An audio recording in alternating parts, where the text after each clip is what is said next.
The NFL is broken. Under the lack of leadership of Roger Goodell, in my opinion, the NFL has become woke and broken. Stick around for this episode if you have guts enough to. If you've got guts enough to listen, I've got guts enough to say it. So stick around. Welcome to another episode of Larry's Rants, Raves, and Reviews! Now, it's the moment that you have all been waiting for. Here comes the man, the myth, the legend, my papa! Here's Larry!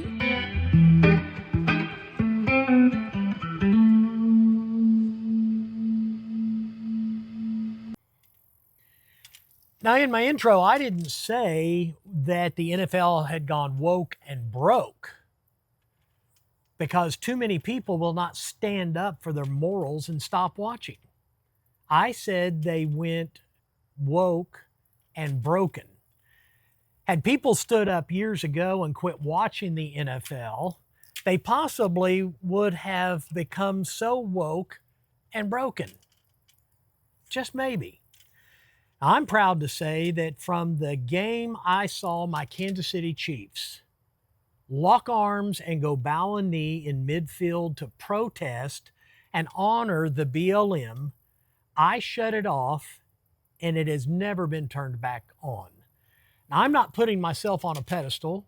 What I am saying, that's my personality, and this is the way that I handle things in life. It broke my heart. You're looking at what used to be arguably the world's #1 Kansas City Chief fan. And I would argue with anybody that thought they were #1 because I was. I used to eat, breathe, and sleep NFL football. I'm talking about Sunday, Monday, Wednesday. If they had one on Thursday, Friday, Saturday, it didn't matter. In fact, people would ask me, well, who's playing? And I said, who cares? Because it was on. That's how big of a NFL football fan I was. But I've got to tell you, folks, when the NFL started to go woke and started to break, I just simply divorced them. When Colin Kaepernick first took a knee with the 49ers during my precious national anthem, it broke my heart. Now, had I been the NFL commissioner, I would have handled things much differently. I would have simply picked up the phone and called the owner of the 49ers and said, hey, I'm hopping a plane. I will be in your office tomorrow morning at 9 a.m. and you and I are going to meet based on what I saw on today's broadcast. We're going to meet, and my friend, I'm going to let you know at the end of that meeting whether you're going to have a franchise left or not. But because of the lack of leadership that Roger Goodell has, what I am now seeing is a disgusting use of power that Roger uses to abuse the American public with such weird, woke, and liberal issues. I think he's spineless. I don't think he's a leader at all. I think that he just allows players and owners to do whatever they want and they get by with it. It's even more disgusting for me to see so many people just accept it because of their love of the game. Oh, I've heard every excuse in the world. It's okay. I've heard them all. Now, here's the question. Which means more to you, your morals, your country, your national anthem, or the game? Roger's been the NFL commissioner since 2006. I looked it up. He has an estimated net worth of $250 million. His annual salary is set at $64 million. However, recent reports shows that he's earned $128 million from the year 2019 through 21 due to bonuses and based on his negotiation of contracts and other issues. Now, as a fan, aren't you happy with paying the overpriced amount for tickets, the inflated parking, concession prices you're willing to pay to enjoy the game, while many times being used by woke, racist, and liberal ideology?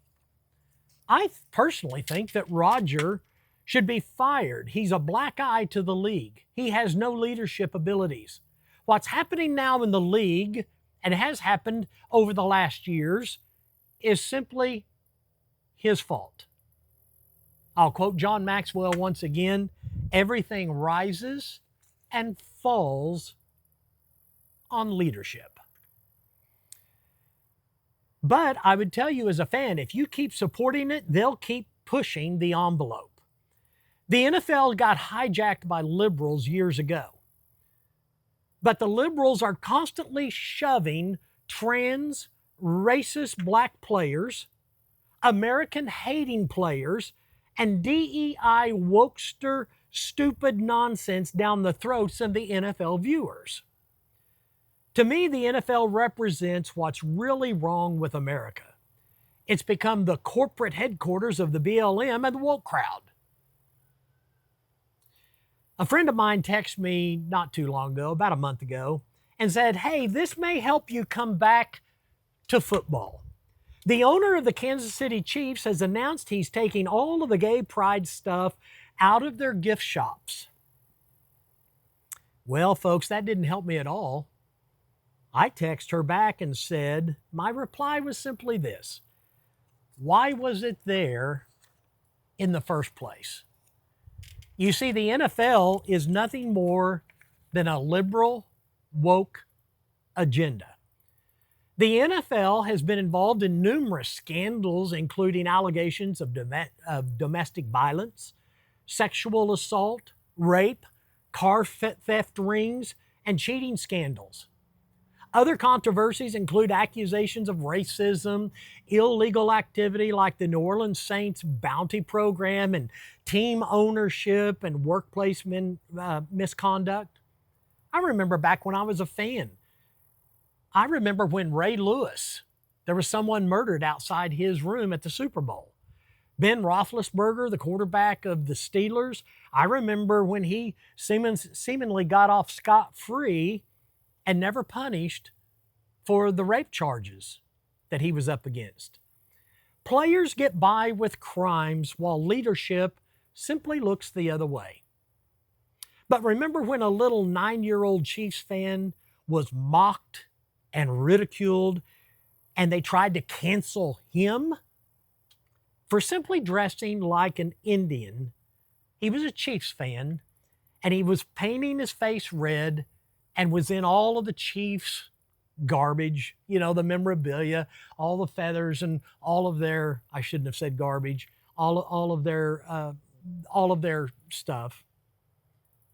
But I remember that. Oh, that was offensive. Remember Nick, I believe his name was Bosa. He was with the San Francisco 49ers. He was fined over $11,000. Why? Because he wore a MAGA hat. Make America Great Again. Oh, that was so offensive to the NFL. They charged him and fined him over $11,000. Remember when players wore BLM gear, took knees, plastered social justice slogans on the field, and not one single fine? Matter of fact, the league embraced it. How about remember the 5 teams that refused to even sponsor a moment of silence when Charlie Kirk was murdered, assassinated? In week 2, while other NFL teams had a moment of silence, and many of them put on a beautiful remembrance of him, 5 of them refused. The Ravens, the Bengals, the Detroit Lions, the Colts, and the Vikings. But if your memory will serve you well, you'll go back and remember the fact that during the George Floyd days, they all had fabulous, fabulous remembrances of him. But not one thing for Charlie Kirk. It dawned on me yesterday as I was preparing for this episode. Remember when Rush Limbaugh wanted to be an NFL owner and they refused him? They called him a racist. He was horrible. Now, let's be clear, and I mean crystal clear. It's not about the rules. It's about which politics the NFL approves of and which they want to punish for. You see, the NFL is a very political machine. And if you're still an NFL fan, you put up with it. The NFL just keeps giving. They give 2 anthems. Now, they kneel during one, but here's the question. What if I knelt during the other? Whoa, the outrage. The outrage. The names that I would be called. The accusations that would be made against me if I knelt during the wrong anthem. Oh, and I know so many friends have said, oh, Larry, they quit doing that now. Really? And that satisfies you? That they ever allowed it to happen? Halftime shows that are so disgusting you can't watch or let your kids watch. Remember the defective bra that the breast years ago was shown on live TV? Remember the controversy of people thinking that Satan worship was being displayed? I remember that one. Most halftime shows are honestly so disappointing because they all have an agenda. It's not entertainment. It's an agenda. They want to push the envelope just to see how far they can push it and what all they can get by with. Now, I said the NFL just keeps giving. And now they give you Bad Bunny. Now, I got to tell you, I must honestly live in a bubble because when I first saw this hit on X, I'm like, Bad Bunny? Who in the world or what in the world is that? Well, I can tell you who he is after a little research. Bad Bunny is a massive Trump hater. He's anti-ICE activist. He canceled his entire U.S. tour this season due to the reason that he hates ICE so much that they could be outside his concert and they want to make arrest. He canceled the entire tour and said, I don't want to perform in America any longer. But just on the heels of that announcement and that cancellation, guess what? Your NFL called and said, we want you to be the halftime show at the biggest, the most huge worldwide event for sports. Aren't you proud of your NFL? I mean, they did that just for you. He sings no songs in English, and yet he even mocks the American public by saying, you have just a few months to learn Spanish. Well, here's what I'll tell you. I think the NFL is self-destructing year after year under the current lack of leadership. Either Goodell has poor leadership skills, or he's the most flaming liberal with a hatred for the American family and country that I've ever seen. It has to be one of the two. So another question. When will NFL fans stop tolerating this nonsense and demand better? After all, you are the customer. Is it the old saying, the customer is always right? When will fans walk out and say enough is enough with all of this nasty stuff? And when will the NFL, a red-blooded American, walk out and say no more? No more. I can't take it no more. When will fans stop being sheep that are led to the slaughter of their minds and their morals? You say, wow, Larry, you're kind of fired up about this NFL thing. Yes, I really am. Because it is something that I truly enjoyed for years. Ask any of my family or friends, I loved the NFL. I loved football. But now, I haven't watched a game in years. Not since the knee went down. Oh, Larry here, I've got a remote. And off it went. The NFL has become nothing more than a culture movement, and the sheep are just following. Gone are the days of real football.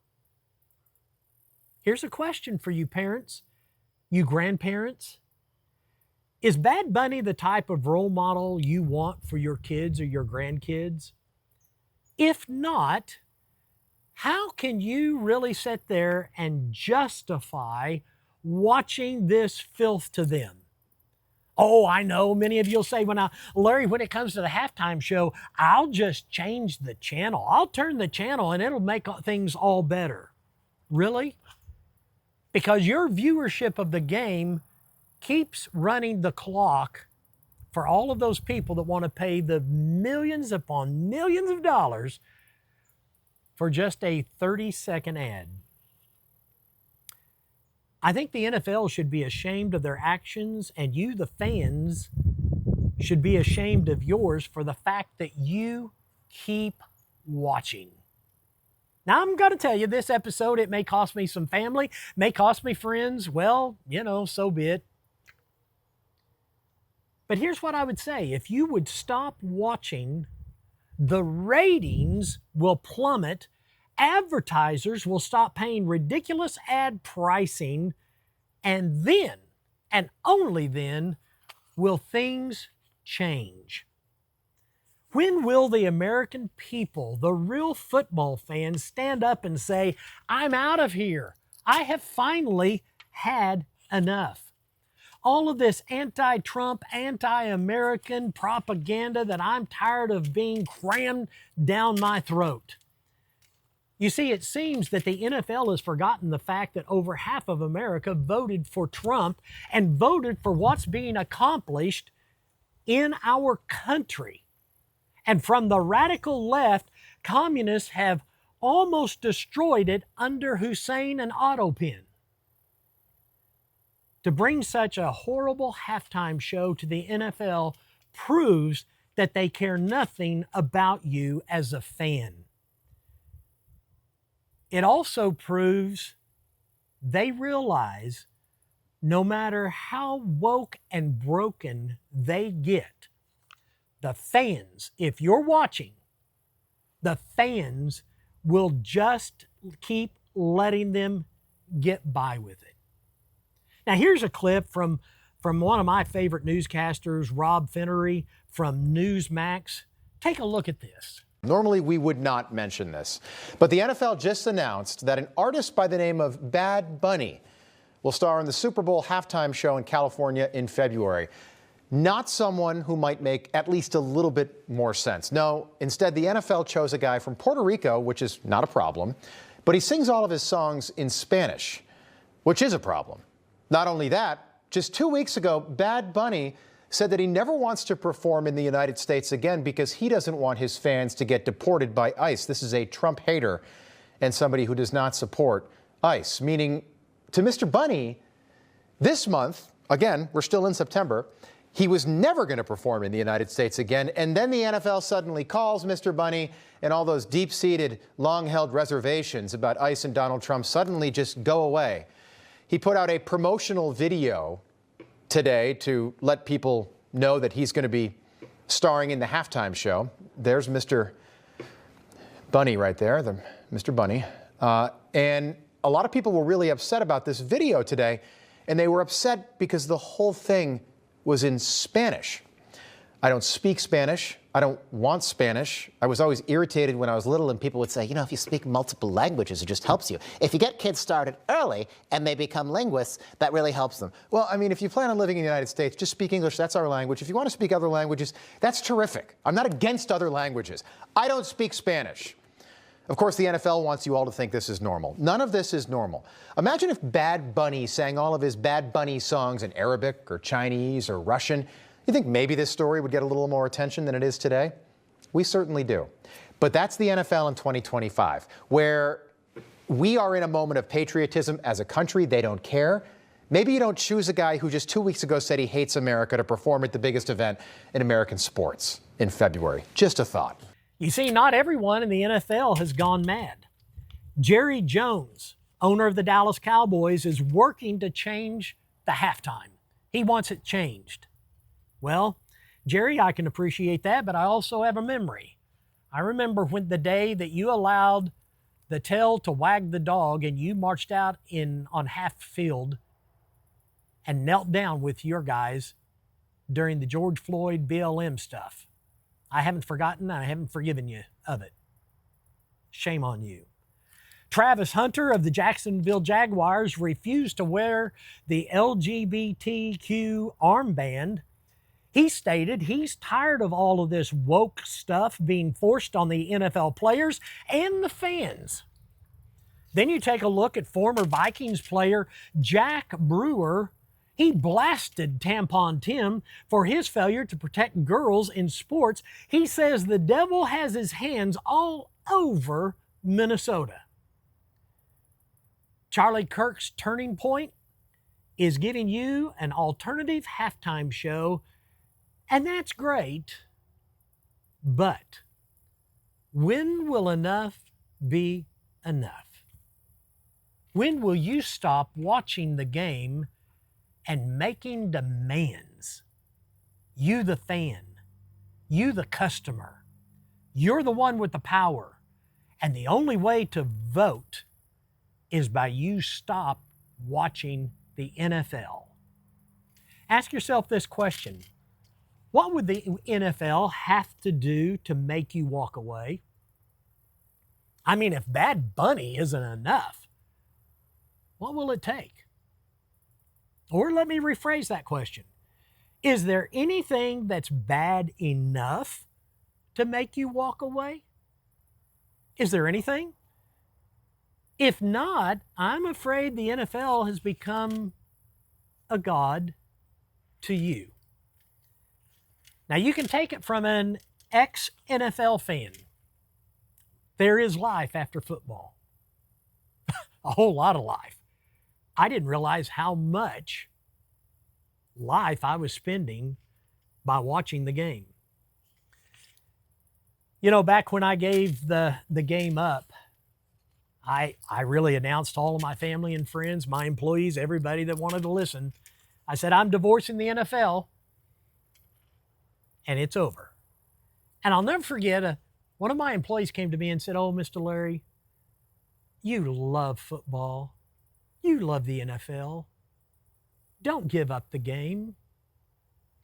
And I looked back at her, and while I appreciated her heart and her compassion for me, I looked back at her and said, however, I love my country more than the NFL football game. You see, you can protest anything and everything you want. Do it properly. No one bows a knee during my national anthem, the only one that exists. No one bows a knee, and I'm going to continue to watch. I'm not putting myself up on a pedestal and saying that I'm higher and mightier than you. I'm just asking you, when will enough be enough? Well, in closing, if you choose to continue to watch the NFL, just realize you're part of the problem, not part of the solution. Had you and others like myself, simply divorced the NFL years ago, we would have had such a financial impact on the NFL, they would have had to have said, we cannot go down this road. But ever since they allowed that, now they can allow Bad Bunny, and you're still possibly not going to walk away. Here's my closing thought. Just do me one favor. If you're watching the Super Bowl or the NFL games, do me one favor. Don't wear your Make America Great Again cap. And please don't wear your Charlie Kirk Freedom t-shirt. It may seem a little hypocritical to others, including myself. I hope you'll come back next episode.